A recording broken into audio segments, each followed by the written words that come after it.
Hoy vamos a meternos de lleno en uno de los textos más potentes que se han escrito sobre la fe. Lo que haremos es un recorrido por su famoso Salón de los Héroes. Pero ojo, esto no es un simple listado de historias viejas. No, es un argumento fascinante. De verdad, sobre qué significa actuar creyendo en una realidad que todavía no podemos ver. Así que arranquemos. Ok, esta es nuestra hoja de ruta. Primero, la definición, que es la base de todo. Después, los primeros testimonios. De ahí, pasamos a un líder que se enfrenta a un imperio. Luego, una paradoja que, de verdad, da que pensar. Y cerramos con una conclusión que podría cambiar la perspectiva de toda la historia. Perfecto. Entonces, antes de saltar a conocer a los protagonistas, tenemos que detenernos un momento. Hay que entender bien el concepto que los une a todos. Es, digamos, la pieza clave. Todo lo demás se construye sobre esta idea. Y aquí la tenemos. Esta es la definición que hay que usar como si fuera un lente para ver todo lo demás. Ojo, no estamos hablando de un simple deseo o de ser optimistas y ya. No, el texto lo deja clarísimo. Es una certeza, una convicción sólida sobre algo que es real pero que no se ve. Este concepto es literalmente el motor de todo lo que sigue. Pero la cosa no se queda ahí. El texto va más allá. Nos dice que esta fe no es algo pasivo. No es solo creer y punto. Es la condición, es indispensable para poder actuar, para tener una relación. Todo parte de una premisa muy clara. Existe una realidad invisible, y si uno actúa conforme a esa realidad, hay una recompensa. Ok, ya con esa definición bien clara, ahora sí vamos a conocer a los pioneros. Sus historias, sus acciones, son las que marcan el primer precedente de qué significa vivir con esta convicción en lo que no se ve. Y aquí tenemos los primeros ejemplos, bien concretos. Primero, Abel. Él actúa, ofrece algo, y esa ofrenda, increíblemente, su eco llega hasta hoy. Luego está Enoc, que vive de tal manera que literalmente cambia su destino final. Y por supuesto, Noé, un caso clave.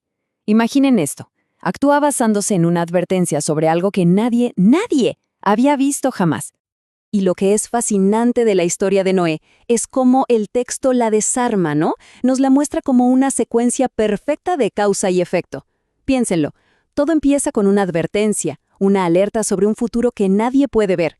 Esa convicción lo lleva a una acción monumental. Y esa acción, al final, produce un resultado súper tangible, la salvación.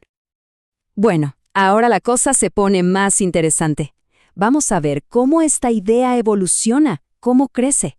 Ya no es solo un acto de una persona, sino que se convierte en una fuerza que pasa de generación en generación. Se vuelve la base de toda una familia cuya identidad entera gira alrededor de una promesa muy lejana. A ver, detengámonos un segundo a pensar en la magnitud de esto. O sea, Abraham recibe un llamado y lo deja todo. Su tierra, su gente, su cultura, toda su seguridad, todo. Se lanza de cabeza a un destino completamente desconocido. ¿Y qué lo mueve? Únicamente la confianza en esa promesa que recibió. Es tremendo. Y aquí, justo aquí, está la clave de todo. ¿Qué lo motivaba? No estaba buscando un terrenito o hacerse rico. Para nada.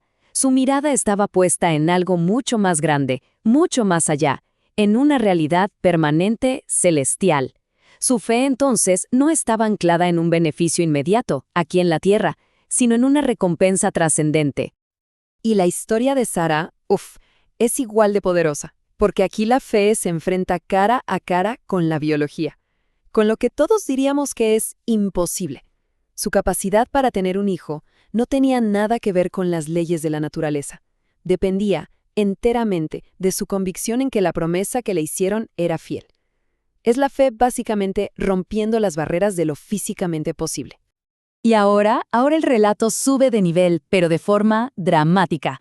Ya no hablamos de una persona o de una familia. Ahora pasamos a la fe de un solo hombre que se para y desafía al imperio más poderoso del mundo. Y no solo eso, sino que forja la identidad de toda una nación. La vida de Moisés se nos presenta como una cadena de decisiones, una más radical que la otra, pero todas están unidas por el mismo hilo. desde sus padres, que lo esconden desafiando al rey, hasta él mismo, ya de adulto, renunciando a ser un príncipe de Egipto y finalmente liderando la salida de todo un pueblo. Cada uno de esos pasos, nos dice el texto, los dio como viendo al invisible. Y este es el corazón del asunto con Moisés. No fue una decisión fácil, ni de un día para otro. Fue una elección totalmente deliberada. Cambiar el lujo, el poder, la comodidad de un palacio por el sufrimiento al lado de su gente. Y uno se pregunta, ¿por qué alguien haría eso? Bueno, la respuesta es que su visión estaba puesta en una recompensa mucho mayor. Una que, claro, todavía no se podía ver. Ok, a partir de este punto, el autor pisa el acelerador. De repente nos lanza una ráfaga de nombres, de hazañas, una tras otra. Es casi vertiginoso. Y justo en medio de esa lista se empieza a notar una tensión, algo increíble, una paradoja sobre lo que realmente significa vivir por fe.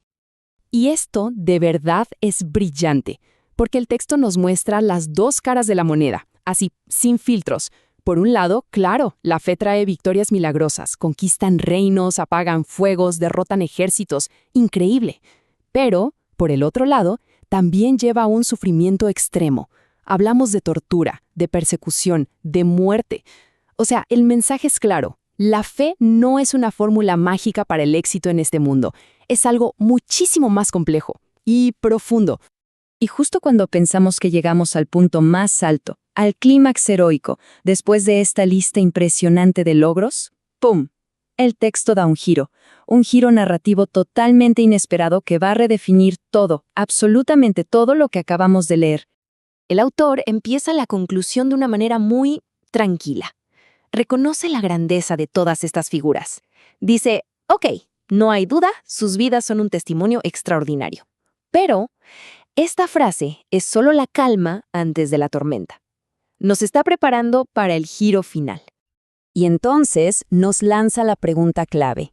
La pregunta que de alguna manera queda flotando en el aire después de escuchar todas estas historias de sacrificio, de una confianza que parece inquebrantable. La respuesta es de una sola palabra. Es directa, brutalmente honesta y la verdad es desconcertante. Simplemente, no. Así es. A pesar de todo lo que hicieron, de todo lo que sufrieron, de todo lo que fueron, ninguno de ellos llegó a ver el cumplimiento final de la promesa por la que dieron su vida. Y esa es la resolución que nos da el texto. El argumento es que la promesa no era individual, era colectiva, era algo mucho más grande que una sola persona o incluso que una sola generación. Lo que sugiere es que el plan es tan pero tan grande que la historia de estos héroes, queda incompleta sin las generaciones que vinieron después. Su historia personal es parte de una historia mucho, mucho mayor. Y así, este recorrido por el Salón de la Fe nos deja con una pregunta final. Una pregunta que resuena, que va mucho más allá de este texto en particular. Nos obliga a reflexionar sobre el propósito, ¿no? Sobre el legado, sobre el valor que tiene trabajar por un ideal, por un futuro, que quizá, solo quizá, nunca lleguemos a ver con nuestros propios ojos. Una idea profundamente humana.